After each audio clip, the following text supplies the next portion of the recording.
Hello students, welcome to class 9th and today we are continuing our chapter number 2 of civics। तो बच्चों आज हम जो अपना दूसरा चैप्टर करने जा रहे हैं जिसका नाम है संविधान निर्माण। तो चलिए इसे कैरी ऑन करते हैं। आज हम बच्चों कुछ इम्पॉर्टेंट डेफिनेशन करेंगे इस चैप्टर से रिलेटेड, और ये जो डेफिनेशन है ये सभी बच्चों को आनी बहुत ज़रूरी है और एग्ज़ाम टाइम में जो है इन डेफिनेशंस को पूछ लिया जाता है। तो चलिए वन बाय वन इनको जो हम समझते हैं। तो देखिए सबसे पहले जो है वो है संविधान की प्रस्तावना या उद्देशिका, यानी कि संविधान की जो प्रस्तावना है या संविधान की जो उद्देशिका है वो उसे मतलब किसे कहते हैं, तो इसकी परिभाषा क्या है। तो देखिए संविधान की जो शुरुआत है वो बुनियादी मूल्यों की एक छोटी सी उद्देशिका के साथ होती है, इसे संविधान की प्रस्तावना या उद्देशिका कहते हैं।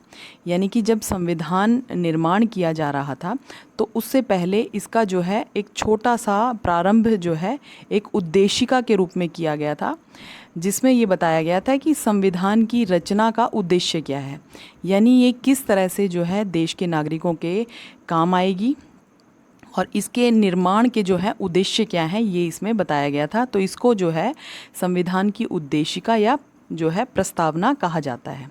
इसके बाद नेक्स्ट है प्रभु संपन्न। तो देखिए बेटे प्रभु संपन्न का अर्थ क्या है। तो देखिए प्रभुत्व संपन्न यानी कि लोगों को अपने जुड़े हर मामले में फैसला करने का अधिकार प्रभुत्व संपन्न होता है। यानी कि प्रभुता संपन्न यानी कि अपने से जुड़े हुए जो भी मामले हैं उनके प्रति अपना उनका खुद का अधिकार होता है कि वो अपने से जुड़े हुए मामलों में किस तरह से अपने आप ही फैसला ले सकते हैं। ठीक है, तो हमारा जो देश है वो प्रभुता संपन्न देश है और हमारे देश में जो भी हमारी आंतरिक फैसले हैं जो भी हमारे देश के अंदर लिए जाते हैं वो मतलब हमारे देश की सरकार के द्वारा ही लिए जाते हैं। इसमें जो है बाहरी हस्तक्षेप नहीं होता है। यानी कि अगर आप परिवार का उदाहरण ले लेते हैं, घर के जो लड़ाई झगड़े होते हैं, घर के लड़ाई झगड़ों में यदि बाहर का कोई व्यक्ति बोलता है तो वो हमें अच्छा नहीं लगता है। तो इसी तरह जो हमारे देश में बेशक से अनेक धर्मों के लोग रहते हैं, विभिन्न विभिन्न जातियों के लोग रहते हैं और बहुत सारे मुद्दे ऐसे होते हैं जिन पर वाद विवाद चलता रहता है, लेकिन क्योंकि हमारा देश जो है प्रभुता संपन्न देश है, इस वजह से जो इसके अंतरिम जो फैसले हैं वो हम स्वयं ही लेते हैं, हमारे देश की सरकार लेती है।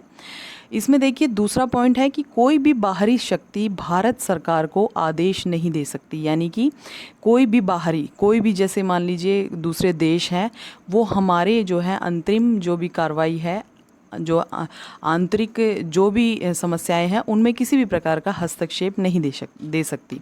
यानी कि ये जो है हमारे देश की सरकार का या हमारे संविधान ने जो नियम बनाए हैं उसके अनुसार जो है इन समस्याओं का हल हो सकता है। बाहरी शक्तियां जो है हमें किसी प्रकार का आदेश नहीं दे सकती या हमारे देश की सरकार पर किसी प्रकार का दबाव नहीं दे सकती किसी फैसले को लेने में। नेक्स्ट है हमारा पंथ निरपेक्षता। तो देखिए पंथ निरपेक्षता से शब्द से ही आप समझ रहे होंगे कि जो नागरिक हैं नागरिकों को किसी भी धर्म को अपनाने की पूर्ण स्वतंत्रता है। हमारा जो देश है वो पंथ निरपेक्ष देश है, यानी कि किसी भी जो धर्म या समुदाय का जो है पक्षपात नहीं किया जाता है। कोई भी व्यक्ति किसी भी धर्म को किसी भी समुदाय को अपना सकता है, वह इस चीज़ के लिए स्वतंत्र है। सेकंड पॉइंट है लेकिन कोई भी जो धर्म अधिकारी है जो धर्म है वो आधिकारिक नहीं है। आधिकारिक मतलब आप ये समझ लीजिए कि राजधर्म, यानी कि हमारे देश का कोई एक राजधर्म नहीं है। यानी कि जिस तरह से कई देश होते हैं, अरब जो देश हैं वो देखिए मुस्लिम देश कहलाते हैं, उनका एक राजधर्म होता है, जैसे मुस्लिम धर्म उनका राजधर्म है। लेकिन हमारा देश जो है वो पंथ निरपेक्ष देश है, यानी कि हमारे देश का कोई राजधर्म नहीं है। इस देश में रहने वाले प्रत्येक धर्म के व्यक्ति को बराबर सम्मान दिया जाता है। कोई भी आधिकारिक यानी कि कोई भी राजधर्म नहीं है देश का कोई एक अपना। आप ये नहीं कह सकते कि ये हिंदू देश है या मुस्लिम देश है या सिख देश है। तो इसमें जो है सभी धर्मों का बराबर सम्मान किया गया है। इसमें नेक्स्ट पॉइंट है कि सरकार सभी धर्मों, मान्यताओं और आचरणों को समान जो है सम्मान देगी। तो तो देखिए हमारे देश में विभिन्न विभिन्न धर्मों के लोग रहते हैं, बहुत सारी मान्यताओं को मानते हैं, उनके आचरण का तरीका भी अलग है। कोई जो है मस्जिद में जाके नमाज़ पढ़ता है, कोई मंदिरों में जाकर के पूजा अर्चना करता है, कोई चर्च में जाता है। तो उनके सबके जो है अपने अपने धर्म को मानने के तरीके अलग अलग हैं, सभी की मान्यताएं अलग हैं, अलग अलग तीज त्यौहार हैं। तो जो सरकार का कर्तव्य क्या है कि इन सभी को जो है बराबर का सम्मान दे। ये हमारे संविधान में जो है बताया गया है, स्पेशली जो है कहा गया है कि सभी धर्म जो है हमारे देश की संविधान के सामने सभी एक समान हैं। नेक्स्ट है गणराज्य। तो देखिए शासन का प्रमुख लोगों द्वारा चुना हुआ व्यक्ति होगा, ना कि किसी वंश या राज खानदान का। तो देखिए गणराज्य, ये जो हमारा भारत देश है गणराज्य है, यानी लोगों का देश है। यानी कि ये यहाँ पर क्यों जो है राजतंत्र नहीं है, यहाँ पर जो है गणतंत्र है, यहाँ पर लोगों का राज चलता है। तो देखिए जो शासन है यानी कि किस सरकार जो जीतती है वो किसके द्वारा चुनी जाती है, लोगों के द्वारा चुनी जाती है। ठीक है, लोगों के द्वारा ही चुने गए जो प्रतिनिधि हैं वो जीतने के बाद जो है चुनाव में वो अपनी सरकार बनाते हैं। और यहाँ पर जो है वंशानुगत कोई परंपरा नहीं है, कि ये नहीं है कि भाई अब देखिए हमारे देश के प्रथम प्रधानमंत्री जवाहरलाल नेहरू थे। अगर ऐसा कोई हमारे देश में ऐसा कोई रिवाज होता, वंशानुगत कोई ऐसी रीति रिवाज होती या राज खानदान का कुछ ऐसा सिस्टम होता, तो इसमें जो है उनके पुत्र जो है आगे चल के प्रधानमंत्री बनते, उनके बाद फिर उनके पुत्र बनते। तो ऐसी कोई व्यवस्था नहीं है। हमारा जो देश है वो गणतंत्र देश है। और यहाँ पर जो है जिन प्रतिनिधियों को आम नागरिकों के द्वारा चुना जाता है वोटिंग के माध्यम से, वो जो है जो पार्टियाँ जीत जाती हैं उनके जीतने के बाद जो शासन में आती है पार्टी, मतलब उनको बनाने वाला कौन है, एक आम नागरिक है। यहाँ पर जो है वंशानुगत या जो है परंपरागत या उत्तराधिकार का कोई नियम नहीं है। इसके बाद देखते हैं समता। तो देखिए अब इसमें क्या है, देखिए कानून के समक्ष सभी लोग जो है समान है। समता यानी कि समानता का अधिकार, यानी कि देखिए हमारे देश में आपको पता है विभिन्नताओं का देश है और यहाँ पर जो है अनेक धर्मों, जातियों, समुदायों के लोग रहते हैं। तो ये सभी जो है कानून के सामने जो कानून के समक्ष हैं सभी जो है एक समान है। ठीक है, पहले से चली आ रही सामाजिक असमानताओं को समाप्त होना होगा। यानी कि इस जो संविधान में जो समानता का जो नियम बनाया गया है, इसमें क्या है कि जो प्राचीन असमानताएं थी पुरानी समय में जो चली आ रही थी, हमारे जो कुछ ऐसी सामाजिक कुरीतियां थी जिनके माध्यम से लोगों को काफ़ी लंबे समय तक जो है अपमान सहना पड़ा था, जैसे अस्पृश्यता है, छुआछूत है, ऐसी जो बहुत सारी जो सामाजिक कुप्रथाएं थी, अब उन्हें जो है समाप्त कर दिया गया है। उन जो कुप्रथाओं का अब हमारे देश में कोई स्थान नहीं है। हमारे संविधान के समक्ष सभी एक समान है।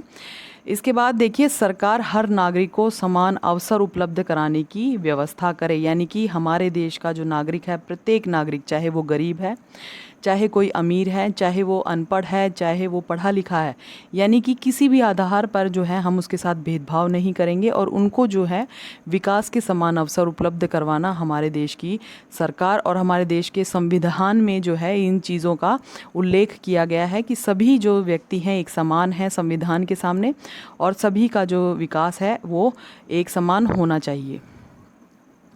इसके बाद नेक्स्ट है बंधुता। तो देखिए बंधुता से आप समझते ही होंगे, ये शब्द जो है कोई आपके लिए नया नहीं है। देखिए हम सभी जो है ऐसा आचरण करेंगे जैसे कि हम एक ही परिवार के सदस्य हैं। तो देखिए हमारा जो देश है वो बंधुता के लिए बहुत प्रसिद्ध है। हमारा देश है, हमारे देश में अनेक जातियों, धर्मों के लोग रहते हैं। देखिए अलग अलग तीज त्यौहार मनाए जाते हैं और सबका पूजा पाठ करने का तरीका अलग अलग है। और देखिए विविधताओं वाला ये जो देश है, इसमें हम इतने जो है असमानता होने के बाद भी जो हम ऐसे रहते हैं जिस तरह से एक परिवार में सभी सदस्य मिलजुल कर रहते हैं।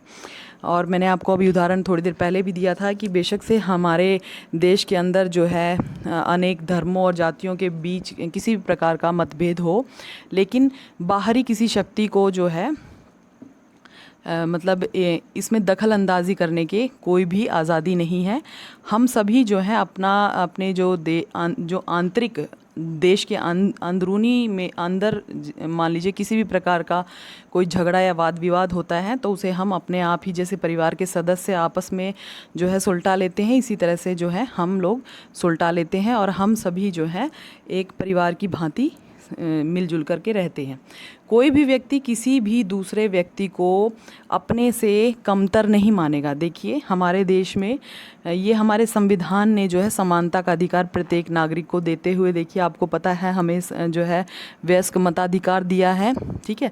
तो ये सबसे बड़ा सम्मान है हमारे देश के प्रत्येक नागरिक के लिए, क्योंकि देखिए प्रत्येक व्यक्ति को एक एक वोट देने का अधिकार है और ये जो अधिकार हैं किसी विशेष को नहीं दिया गया है।